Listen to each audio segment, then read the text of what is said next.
ರಾಜ್ಯದ ಎಲ್ಲ ಗೃಹಲಕ್ಷ್ಮಿಯರಿಗೆ good news ಕೊಟ್ಟ ಸರ್ಕಾರ ಬಾಕಿ ಕಂತು ಜಮೆ ಆಗ್ತಾ ಇದೆ. ಆದರೆ ಗೃಹಲಕ್ಷ್ಮಿ ಯೋಜನೆಯಲ್ಲಿ ಗೋಲ್ಮಾಲ್ ಕೂಡ ಆಗಿದೆ. ಎಚ್.ಎಂ. ರೇವಣ್ಣವರ ಶಾಕಿಂಗ್ ಹೇಳಿಕೆ. ವಿಡಿಯೋನ ನೀವು ಸ್ವಲ್ಪ ಸ್ಕಿಪ್ ಮಾಡಬೇಡಿ. ಮತ್ತೊಂದೆಡೆಯಲ್ಲಿ ಲೆಕ್ಕ ಕೇಳೋ ಹಕ್ಕಿರೋದು ರಾಜ್ಯದ ಜನತೆಗೆ, ಸಂಸದರಿಗಲ್ಲ ಎಂದು ಕುಮಾರಸ್ವಾಮಿ ಅವರಿಗೆ ಚಲುವರಾಯಸ್ವಾಮಿ ಅವರು ತಿರುಗೇಟು ಕೊಟ್ಟಿದ್ದಾರೆ. ಯಾಕೆ ಏನಾಯ್ತು ನೋಡೋಣ.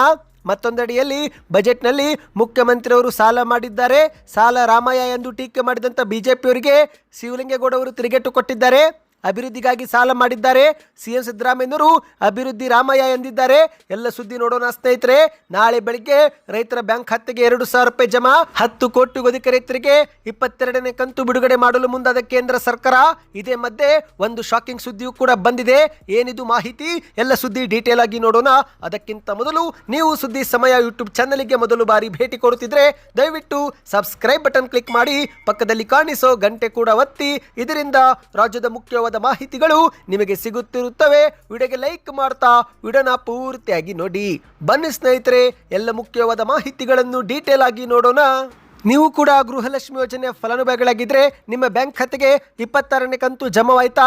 ಈಗಲೇ ಕಮೆಂಟ್ ಮಾಡಿ. ಯಾಕಂದರೆ ಸರ್ಕಾರ ಇದೀಗ 27ನೇ ಕಂತು ಕೂಡ ಬಿಡುಗಡೆ ಮಾಡಿದೆ. ಹೌದು, ಮಾಹಿತಿಯ ಪ್ರಕಾರ ಕೊಪ್ಪಳ ಜಿಲ್ಲೆಯ ಫಲಾನುಭವಿಗಳಿಗೆ ಇದೀಗ ಡಿಸೆಂಬರ್ ತಿಂಗಳ 27ನೇ ಕಂತು ಕೂಡ ಬಿಡುಗಡೆ ಆಗಿದೆ ಎಂದು ಜಿಲ್ಲಾ ಗ್ಯಾರಂಟಿ ಯೋಜನೆಗಳ ಅನುಷ್ಠಾನ ಪ್ರಾಧಿಕಾರದ ಅಧ್ಯಕ್ಷರಾಗಿರುವ ಶ್ರೀನಿವಾಸ್ ರೆಡ್ಡಿ ಅವರು ಮಾಧ್ಯಮಗಳ ಮುಂದೆ ತಿಳಿಸಿದ್ದಾರೆ. ಹೌದು ಸ್ನೇಹಿತರೆ, ಕೊಪ್ಪಳ ಜಿಲ್ಲೆ ಒಂದರಲ್ಲೇ 3,18,072 ಗೃಹಲಕ್ಷ್ಮಿ ಯೋಜನೆ ಫಲಾನುಭವಿಗಳಿದ್ದು ಇವರ ಬ್ಯಾಂಕ್ ಖಾತೆಗೆ ಒಟ್ಟು ಇದುವರೆಗೆ 63,61,00,000 ಮೊತ್ತ ಸರ್ಕಾರದಿಂದ ಜಮೆ ಆಗಿದೆ ಎಂದು ಮಾಧ್ಯಮಗಳ ಮುಂದೆ ಹೇಳಿದ್ದಾರೆ. ಹೌದು ಸ್ನೇಹಿತರೆ, ಈ ಒಂದು ಹಣವು ಮುಂದಿನ 2 ರಿಂದ 3 ದಿನಗಳೊಳಗೆ ಎಲ್ಲ ಫಲಾನುಭವಿಗಳ ಬ್ಯಾಂಕ್ ಖಾತೆಗೆ ನೇರವಾಗಿ ಜಮೆ ಆಗಲಿದೆ ಎಂದು ಮಾಧ್ಯಮಗಳ ಮುಂದೆ ತಿಳಿಸಿದ್ದಾರೆ. ಹೌದು, ಇದೀಗ ಸಾಕಷ್ಟು ಫಲಾನುಭವಿಗಳಿಗೆ ಬಾಕಿ ಕಂತು ಜಮೆ ಆಗುವುದು ಶುರುವಾಗಲಿದೆ. ಯಾಕಂದರೆ ಕರ್ನಾಟಕದ ಸರ್ಕಾರವು ಪ್ರಸ್ತುತ ಬಜೆಟ್ನಲ್ಲಿ ಪಂಚ ಗ್ಯಾರಂಟಿ ಯೋಜನೆಗಳಿಗೆ ಅಗತ್ಯವಿರುವ ಮತ್ತೊಮ್ಮೆ ಅನುದಾನವನ್ನು ಮೀಸಲಿಟ್ಟಿದ್ದು, ಈ ಪೈಕಿ ಗೃಹಲಕ್ಷ್ಮಿ ಯೋಜನೆಗೂ ಕೂಡ ಹೆಚ್ಚಿನ ಅನುದಾನವನ್ನೇ ಮೀಸಲಿಟ್ಟಿದ್ದಾರೆ. ಹಾಗಾಗಿ ಇಷ್ಟು ದಿನ ಬಾಕಿ ಉಳಿದಂಥ ಕಂತುಗಳು ಇದೀಗ ಹಂತ ಹಂತವಾಗಿ ಜಮೆ ಆಗಲಿದೆ. ಸ್ನೇಹಿತರೆ, ನಿಮ್ಮ ಬ್ಯಾಂಕ್ ಖಾತೆಗೂ ಬಾಕಿ ಕಂತುಗಳು ಜಮೆ ಆಗುತ್ತಿದೆಯಾ? ಕಮೆಂಟ್ ಮಾಡಿ. ಇನ್ನು ರಾಜ್ಯದ ಜನರ ಹಿತದೃಷ್ಟಿಯಿಂದ ಪಂಚ ಗ್ಯಾರಂಟಿ ಯೋಜನೆಗಳಿಗೆ ಸರ್ಕಾರ ಮತ್ತೊಮ್ಮೆ ಅನುದಾನ ಮೀಸಲಿಟ್ಟಿದೆ. ಈ ಮೂಲಕ ಗ್ಯಾರಂಟಿ ಯೋಜನೆಗಳು ಈ ಒಂದು ವರ್ಷವೂ ಕೂಡ ಮುಂದುವರಿಯಲಿದೆ ಎಂದು ಮಾಧ್ಯಮಗಳ ಮುಂದೆ ಶ್ರೀನಿವಾಸ್ ಅವರು ಹೇಳಿಕೆಯನ್ನು ಕೊಟ್ಟಿದ್ದಾರೆ. ಇನ್ನು ಗೃಹಲಕ್ಷ್ಮಿ ಯೋಜನೆ ಕುರಿತಂತೆ ಮತ್ತೊಂದು ಶಾಕಿಂಗ್ ಮಾಹಿತಿ ಹೊರಬಂದಿದೆ.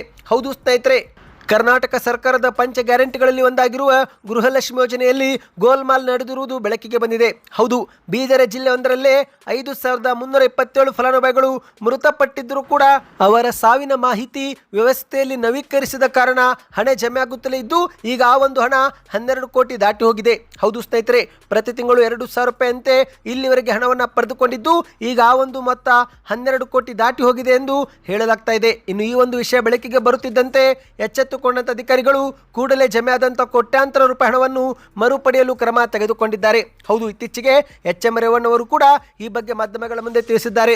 ಮೃತಪಟ್ಟ ಫಲಾನುಭವಿಗಳ ಬ್ಯಾಂಕ್ ಖಾತೆಗೆ ಹಣ ಜಮೆ ಆಗಿದ್ರೆ ಅದನ್ನು ವಾಪಸ್ ಪಡೆದುಕೊಳ್ಳುತ್ತೇವೆ, ಈ ಬಗ್ಗೆ ಬ್ಯಾಂಕುಗಳಿಗೆ ಸೂಚನೆ ನೀಡಲಾಗಿದೆ ಎಂದು ಮಾಧ್ಯಮಗಳ ಮುಂದೆ ಹೇಳಿದ್ದು, ಈಗ ಇದೇ ಒಂದು ಹಿನ್ನೆಲೆಯಲ್ಲಿ ಬೀದರ ಜಿಲ್ಲೆಯಲ್ಲಿ 5,327 ಗೃಹಲಕ್ಷ್ಮಿಯರು ಮೃತಪಟ್ಟಿರುವುದು ಬೆಳಕಿಗೆ ಬಂದಿದೆ. ಸ್ನೇಹಿತರೆ, ಒಟ್ಟಿನಲ್ಲಿ ಇದು ಕೇವಲ ಬೀದರ ಮಾತ್ರವಲ್ಲ, ಹೀಗೆ ಕರ್ನಾಟಕದಾದ್ಯಂತ ಒಟ್ಟು 72 ಕೋಟಿ ರೂಪಾಯಿ ಹಣ ಮೃತಪಟ್ಟವರ ಬ್ಯಾಂಕ್ ಖಾತೆಗೆ ಜಮೆ ಆಗಿದೆ. ಸ್ನೇಹಿತರೆ, ಈಗ ಆ ಒಂದು ಹಣವನ್ನು ಸರ್ಕಾರ ಹಂತ ಹಂತವಾಗಿ ವಾಪಸ್ ಮಾಡಿಕೊಳ್ಳಲಿದೆ. ಹೌದು, ಮರಣ ಪತ್ರದ ಅನುಸಾರವೇ ಗೃಹಲಕ್ಷ್ಮಿ ಯೋಜನೆಯ ಕಂತನ್ನು ವಾಪಸ್ ಪಡೆದುಕೊಳ್ಳುವುದಾಗಿ ಸರ್ಕಾರ ಇಲ್ಲಿ ತಿಳಿಸಿರುವಂಥದ್ದು.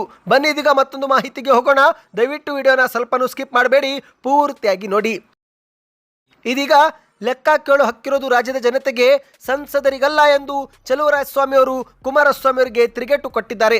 ಹೌದು, ರಾಜ್ಯ ಸರ್ಕಾರ ಮಂಡ್ಯ ಜಿಲ್ಲೆಗೆ ಬಿಡುಗಡೆ ಮಾಡಿರುವ ಅನುದಾನ ಲೆಕ್ಕ ಕೇಳೋದು ಇಲ್ಲಿನ ಜನತೆಗೆ ಹಕ್ಕಿದೆ, ಆದರೆ ಸಂಸದರಿಗಲ್ಲ ಎಂದು ಕೃಷಿ ಸಚಿವ ಚಲುವರಾಯಸ್ವಾಮಿ ಅವರು ಕೇಂದ್ರದ ಸಚಿವ ಎಚ್.ಡಿ. ಕುಮಾರಸ್ವಾಮಿ ಅವರಿಗೆ ತಿರುಗೇಟನ್ನು ನೀಡಿದ್ದಾರೆ. ಮಂಡ್ಯ ಜಿಲ್ಲೆಯ ಮದ್ದೂರು ತಾಲೂಕಿನ ಸೋಮನಹಳ್ಳಿ ಹತ್ತಿರ 188 ಕೋಟಿ ವೆಚ್ಚದಲ್ಲಿ 220 ಕಿಲೋವ್ಯಾಟ್ ಸಬ್ ಸ್ಟೇಷನ್ ನಿರ್ಮಾಣ ಕಾಮಗಾರಿಗೆ ಚಾಲನೆ ಕೊಟ್ಟು ಇವರು ಮಾತನಾಡಿದ್ದಾರೆ. ರಾಜ್ಯದ ಕಾಂಗ್ರೆಸ್ ಸರ್ಕಾರ ಅಧಿಕಾರಕ್ಕೆ ಬಂದ ನಂತರ ಮಂಡ್ಯ ಜಿಲ್ಲೆಯೊಂದಕ್ಕೆ 10,000 ಕೋಟಿ ಅನುದಾನ ಬಿಡುಗಡೆ ಮಾಡಿದೆ. ಆದರೆ ಈಗ ಕೇಂದ್ರದ ಸಚಿವ ಕುಮಾರಸ್ವಾಮಿ ಅವರು ಅಂಕಿಅಂಶಗಳನ್ನು ಇಲಾಖೆ ನೀಡುವಂತೆ ಕುಮಾರಸ್ವಾಮಿ ಅವರು ಲೆಕ್ಕ ಕೇಳಿದ್ದಾರೆ. ಆದರೆ ನಿಜವಾಗಲೂ ಲೆಕ್ಕವನ್ನು ಕೇಳುವ ಹಕ್ಕು ಇಲ್ಲಿನ ಜಿಲ್ಲೆ ಜನತೆಗೆ ಇರುತ್ತೆ ಹೊರತು ಸಂಸದರಿಗಿರೋದಿಲ್ಲ. ಕುಮಾರಸ್ವಾಮಿ ಏನು ಈ ಜಿಲ್ಲೆ ಮತದಾರರಲ್ಲ ಎಂದು ಮಾಧ್ಯಮಗಳ ಮುಂದೆ ತಿರುಗೇಟು ಕೊಟ್ಟಿದ್ದಾರೆ. ಸಾಕಷ್ಟು ನಿರೀಕ್ಷೆಗಳನ್ನು ಇಟ್ಟುಕೊಂಡು ಮಂಡ್ಯ ಜಿಲ್ಲೆ ಜನತೆ ಕುಮಾರಸ್ವಾಮಿ ಅವರಿಗೆ ಆಶೀರ್ವಾದ ಮಾಡಿದ್ದಾರೆ. ಜನನ ನಿರೀಕ್ಷೆ ಹುಸಿಯಾಗದಂತೆ ಕೇಂದ್ರ ಸಚಿವರು ಕೆಲಸವನ್ನ ಮಾಡಲಿ, ಲೆಕ್ಕ ಕೊಡೋ ಸಮಯ ಬರುತ್ತೆ, ಆಗ ಲೆಕ್ಕ ಕೊಡುತ್ತೇವೆ ಎಂದು ಮಾಧ್ಯಮಗಳ ಮುಂದೆ ಕುಟುಕಿದ್ದಾರೆ. ಕಳೆದ 3 ವರ್ಷಗಳಲ್ಲಿ ಇಡೀ ಕರ್ನಾಟಕದಲ್ಲೇ ಮೈಸೂರು ಜಿಲ್ಲೆ ಹೊರತುಪಡಿಸಿದರೆ 2ನೇ ಸ್ಥಾನದಲ್ಲಿ ಅತಿ ಹೆಚ್ಚು ಅನುದಾನ ಬಿಡುಗಡೆ ಆಗಿರೋದು ಮಂಡ್ಯ ಜಿಲ್ಲೆಗೆ. ಇನ್ನು ನಮ್ಮ ಸರ್ಕಾರ ಕೇವಲ ಬರೀ ಪಂಚ ಗ್ಯಾರಂಟಿ ಯೋಜನೆಗಳನ್ನು ಕೊಡುತ್ತಿಲ್ಲ, ಅದರ ಜೊತೆಗೆ ಅಭಿವೃದ್ಧಿ ಕಾರ್ಯಗಳಿಗೂ ಕೂಡ ಚಾಲನೆ ಕೊಟ್ಟಿದೆ. KRS ಜಲಾಶಯ ನಿರ್ಮಾಣಗೊಂಡ ನಂತರ ಮಾಜಿ ಸಚಿವ ನಾಗೇಗೌಡ ಅವರ ಕಾಲದಲ್ಲಿ ಕೆಲವು ಭಾಗಗಳಲ್ಲಿ ನಾಲೆಗಳ ಆಧುನೀಕರಣ ಮಾಡಲಾಗಿತ್ತು. ಅಲ್ಲಿಂದ ಇದುವರೆಗೆ ಯಾವುದೇ ಅಭಿವೃದ್ಧಿ ಕೆಲಸ ಅಲ್ಲಿ ನಡೆದಿಲ್ಲ. ಆದರೆ ನಮ್ಮ ಸರ್ಕಾರ ಅಧಿಕಾರಕ್ಕೆ ಬಂದ ನಂತರ ಅಲ್ಲಿನ ನಾಲೆಗಳ ಆಧುನೀಕರಣ ಮಾಡಿದ್ದಲ್ಲದೆ ಮೈ ಶುಗರ್ ಕಾರ್ಖಾನೆಗೂ ಕೂಡ 65 ಕೋಟಿ ವೆಚ್ಚದಲ್ಲಿ ಬಾಯ್ಲಿಂಗ್ ಹೌಸ್ ನಿರ್ಮಾಣಕ್ಕೂ ಕೂಡ ಅನುಮೋದನೆ ನೀಡಿದೆ ಎಂದು ಮಾಧ್ಯಮಗಳ ಮುಂದೆ ಹೇಳಿದ್ದಾರೆ. ಸ್ನೇಹಿತರೆ, ಬನ್ನಿ ಇದೀಗ ಮತ್ತೊಂದು ಮಾಹಿತಿಗೆ ಹೋಗೋಣ. ಅದಕ್ಕಿಂತ ಮೊದಲು ಇದುವರೆಗೆ ವಿಡಿಯೋಗೆ ಲೈಕ್ ಮಾಡಿಲ್ಲವೆಂದರೆ ದಯವಿಟ್ಟು ಲೈಕ್ ಕೂಡ ಮಾಡಿ. ನಿಮಗೆಲ್ಲರಿಗೂ ಗೊತ್ತಿರುವಂತೆ ಇತ್ತೀಚೆಗೆ ರಾಜ್ಯದ ಮುಖ್ಯಮಂತ್ರಿ ಸಿದ್ದರಾಮಯ್ಯನವರು 4.48 ಲಕ್ಷ ಕೋಟಿ ಗಾತ್ರದ ಬಜೆಟ್ ಅನ್ನು ಮಂಡಿಸಿದ್ದಾರೆ. ಈ ಬಾರಿ ಬಜೆಟ್ನಲ್ಲಿ ಕೃಷಿ, ಆರೋಗ್ಯ ಸೇರಿದಂತೆ ಶಿಕ್ಷಣ ಕ್ಷೇತ್ರಕ್ಕೂ ಕೂಡ ಹೆಚ್ಚಿನ ಒತ್ತು ಕೊಡಲಾಗಿದೆ. ಆದರೆ ಮತ್ತೊಂದೆಡೆಯಲ್ಲಿ ಬಿಜೆಪಿ ನಾಯಕರು ಈ ಬಾರಿ ಸಿಎಂ ಸಿದ್ದರಾಮಯ್ಯನವರು ಕರ್ನಾಟಕದ ಜನರ ಮೇಲೆ ಇನ್ನಷ್ಟು ಸಾಲ ಹೊರಿಸಿದ್ದಾರೆ, ಸಾಲ ರಾಮಯ್ಯ ಎಂದು ಟೀಕೆ ಮಾಡಿದ್ದು, ಇದೇ ಒಂದು ಟೀಕೆಗೆ ಈಗ ಶಿವಲಿಂಗೇಗೌಡ ಅವರು ತಿರುಗೇಟು ಕೊಟ್ಟಿದ್ದಾರೆ. ಹೌದು ಸ್ನೇಹಿತರೆ, ಅಮೆರಿಕ, ಚೀನಾ ಕೂಡ ಸಾಲ ಮಾಡಿವೆ, ಆದರೆ ನಮ್ಮ ಸರ್ಕಾರ ಅಭಿವೃದ್ಧಿಗಾಗಿ ಸಾಲ ಮಾಡಿದೆ ಎಂದು ವಿಧಾನಸಭೆಯಲ್ಲಿ ಶಿವಲಿಂಗೇಗೌಡ ಅವರು ಗುಡುಗಿದ್ದಾರೆ. ಹೌದು, ಮುಖ್ಯಮಂತ್ರಿ ಸಿದ್ದರಾಮಯ್ಯನವರು ಬಿಜೆಪಿಯವರು ಹೇಳುವಂತೆ ಸಾಲ ರಾಮಯ್ಯ ಅಲ್ಲ, ಬದಲಿಗೆ ಅವರು ಅಭಿವೃದ್ಧಿ ರಾಮಯ್ಯ. ರಾಜ್ಯದ ಜನರಿಗೆ ಯಾವುದೇ ಯೋಜನೆ ನೀಡದೆ ರಾಜ್ಯದ ಸಾಲ 5 ಲಕ್ಷ ಕೋಟಿ ಸಾಲ ದಾಟಿಸಿದ್ದು ಬಸವರಾಜ ಬೊಮ್ಮಾಯಿ ಹೊರತು ನಮ್ಮ ಮುಖ್ಯಮಂತ್ರಿ ಸಿದ್ದರಾಮಯ್ಯ ಅಲ್ಲ ಎಂದು ಸದನದಲ್ಲಿ ಕಾಂಗ್ರೆಸ್ ಸದಸ್ಯ KM ಶಿವಲಿಂಗೇಗೌಡ ಅವರು ತಿರುಗೇಟು ಕೊಟ್ಟಿದ್ದಾರೆ. ಹೌದು ಸ್ನೇಹಿತರೆ, ಇಂದು ನಡೆದಂಥ ಬಜೆಟ್ ಕುರಿತು ಚರ್ಚೆಯಲ್ಲಿ ಭಾಗವಹಿಸಿ ಬಿಜೆಪಿಯವರ ಟೀಕೆಗಳಿಗೆ ತಿರುಗೇಟನ್ನು ಕೊಟ್ಟಿದ್ದಾರೆ. ರಾಜ್ಯದ ಮುಖ್ಯಮಂತ್ರಿ ಸಿದ್ದರಾಮಯ್ಯನವರು ಪಂಚ ಗ್ಯಾರಂಟಿ ಯೋಜನೆ, ಅಭಿವೃದ್ಧಿ ಕಾಮಗಾರಿ, ಬೃಹತ್ ಯೋಜನೆ ಹೊರತಾಗಿಯೂ ಕೂಡ ವಿತ್ತೀಯ ಹೊಣೆಗಾರಿಕೆ ಕಾಯ್ದೆ ಮೀರಿ ಅವರು ಸಾಲ ಮಾಡಿಲ್ಲ. ಆದರೆ ಇದ್ಯಾವುದನ್ನು ಕೂಡ ಕೊಡದೆ ಬಿಜೆಪಿಯವರು ತಮ್ಮ ಅವಧಿಯಲ್ಲಿ 3 ಲಕ್ಷ ಕೋಟಿ ಸಾಲ ಮಾಡಿ ಹೋಗಿದ್ದಾರೆ. ಬಸವರಾಜ ಬೊಮ್ಮಾಯಿ ಅವರ ಅವಧಿಯಲ್ಲಿ 3 ಲಕ್ಷ ಕೋಟಿ ಸಾಲವಾಗಿದೆ. ಹೀಗಾಗಿ ಕರ್ನಾಟಕದ ಸಾಲ ಹೆಚ್ಚಾಗಲು ಬಸವರಾಜ ಬೊಮ್ಮಾಯಿಯವರೇ ಹೊರತು ಸಿದ್ದರಾಮಯ್ಯನವರಲ್ಲ ಎಂದು ಸದನದಲ್ಲಿ ತಿರುಗೇಟು ಕೊಟ್ಟಿದ್ದಾರೆ. ಹೌದು ಸ್ನೇಹಿತರೆ, ಮುಖ್ಯಮಂತ್ರಿ ಸಿದ್ದರಾಮಯ್ಯನವರ 2013-18 ಅವಧಿ ಮುಗಿಯುವ ವೇಳೆ ಕರ್ನಾಟಕದ ಸಾಲ 2.18 ಲಕ್ಷ ಕೋಟಿ ಇತ್ತು. ಆದರೆ 2023-24 ಅವಧಿಯಲ್ಲಿ ಬೊಮ್ಮಾಯಿಯವರ ಅವಧಿ ಮುಗಿಯುವ ವೇಳೆಗೆ ಕರ್ನಾಟಕ ಸರ್ಕಾರ 5,22,000 ಕೋಟಿ ಆಯಿತು. ಆ ಸಮಯದಲ್ಲಿ ಗ್ಯಾರಂಟಿಗಳು ಇಲ್ಲ, ಏನೂ ಇದ್ದಿದ್ದಿಲ್ಲ. ಆದರೂ ಕೂಡ 3 ಲಕ್ಷ ಕೋಟಿ ಸಾಲ ಇವರು ಮಾಡಿದ್ದಾರೆ ಎಂದು ಶಿವಲಿಂಗೇಗೌಡ ಅವರು ಗುಡುಗಿದ್ದಾರೆ. ಸಿದ್ದರಾಮಯ್ಯನವರು ಅಭಿವೃದ್ಧಿಗಾಗಿ ಸಾಲ ಮಾಡಿದ್ದಾರೆ. ಟ್ರಂಪ್, ಚೀನಾ ಕೂಡ ಸಾಲವೇ ಮಾಡಿವೆ. ಕೇಂದ್ರದಲ್ಲಿ ಮೋದಿ ಸರ್ಕಾರವು ಕೂಡ 200 ಲಕ್ಷ ಕೋಟಿಗೂ ಅಧಿಕ ಸಾಲ ಮಾಡಿದೆ ಎಂದು ಸದನದಲ್ಲಿ ಗುಡುಗಿದ್ದಾರೆ. ಸ್ನೇಹಿತರೆ, ಈ ಬಗ್ಗೆ ನಿಮ್ಮ ಅನಿಸಿಕೆಯನ್ನು ದಯವಿಟ್ಟು ಕಮೆಂಟ್ ಮಾಡಿ. ಬನ್ನಿ ಇದೀಗ ಕೊನೆ ಮಾಹಿತಿಗೆ ಹೋಗೋಣ. ಸ್ನೇಹಿತರೆ, ನಾಳೆ ಬೆಳಗ್ಗೆ ಕೋಟ್ಯಾಂತರ ರೈತರಿಗೆ 2,000 ರೂಪಾಯಿ ಜಮೆ ಆಗಲಿದೆ. ಹೌದು, ಭಾರತದ ಕೋಟ್ಯಾಂತರ ರೈತರಿಗೆ ನಾಳೆ 22ನೇ ಕಂತು ಬಿಡುಗಡೆ ಆಗಲಿದೆ. PM ಕಿಸಾನ್ ಸಮ್ಮಾನ್ ನಿಧಿ ಯೋಜನೆಯ ಮತ್ತೊಂದು ಕಂತಿಗಾಗಿ ಕಾದು ಕುಳಿತಂತ ರೈತರಿಗೆ ಸಿಹಿ ಸುದ್ದಿ ಸಿಕ್ಕಿದೆ.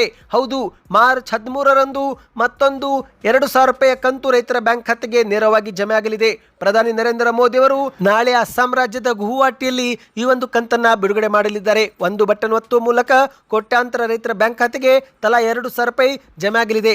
ಆದರೆ ಸ್ನೇಹಿತರೆ, ಕೇಂದ್ರ ಸರ್ಕಾರದಿಂದ ಮತ್ತೊಂದು ಶಾಕಿಂಗ್ ಮಾಹಿತಿ ಹೊರಬಂದಿದೆ. ಹೌದು, ಸರ್ಕಾರ ನಡೆಸಿರುವಂತಹ ಪ್ರಾಥಮಿಕ ತನಿಖೆಯಲ್ಲಿ ಭಾರತದಲ್ಲಿ ಸುಮಾರು 70 ಲಕ್ಷ ಅನರ್ಹ ಫಲಾನುಭವಿಗಳು ಈ ಒಂದು ಕಿಸಾನ್ ಸಮ್ಮಾನ್ ಯೋಜನೆಗೆ ನೋಂದಣಿ ಮಾಡಿಕೊಂಡಿದ್ದು, ಈ ಬಾರಿ ಅವರ ಹೆಸರನ್ನು ಯೋಜನೆಯಿಂದ ಹೊರಗಿಡಲಾಗಿದೆ. ಅಂದರೆ ಸ್ನೇಹಿತರೆ, ತೆರಿಗೆ ಪಾವತಿ ಮಾಡುತ್ತಿರುವರು, ಸರ್ಕಾರಿ ನೌಕರರು, ಜಮೀನು ಇಲ್ಲದೆ ಅರ್ಜಿಯನ್ನು ಸಲ್ಲಿಕೆ ಮಾಡಿದವರ ಪಟ್ಟಿಯನ್ನು ಸರ್ಕಾರ ಬಿಡುಗಡೆ ಮಾಡಿದೆ. ಇದೀಗ 70 ಲಕ್ಷ ಫಲಾನುಭವಿಗಳಿಗೆ ಈ ಬಾರಿ ಹಣ ಜಮೆ ಆಗೋದಿಲ್ಲ. ಹೌದು ಸ್ನೇಹಿತರೆ, ಅವರ ಹೆಸರನ್ನು ಶಾಶ್ವತವಾಗಿ ಪಟ್ಟಿಯಿಂದ ಅಳಿಸಲು ಈಗ ಸರ್ಕಾರ ಸಿದ್ಧತೆ ಮಾಡಿಕೊಂಡಿದೆ. ನೀವು ಕೂಡ ಏನಾದರೂ PM ಕಿಸಾನ್ ಸಮ್ಮಾನ್ ನಿಧಿ ಯೋಜನೆಯ ಅರ್ಹರಾಗಿದ್ದರೆ, ನಿಜವಾಗಲೂ ರೈತರಾಗಿದ್ದರೆ ಈ KYC ಪ್ರಕ್ರಿಯೆಯು ಕೂಡ ಪೂರ್ತಿ ಮಾಡಿಕೊಳ್ಳಿ. ಯಾಕಂದರೆ ಈ KYC ಪ್ರಕ್ರಿಯೆ ಪೂರ್ಣಗೊಳಿಸಿದ ರೈತರಿಗೂ ಕೂಡ ಸಂಕಷ್ಟ ಎದುರಾಗಲಿದೆ.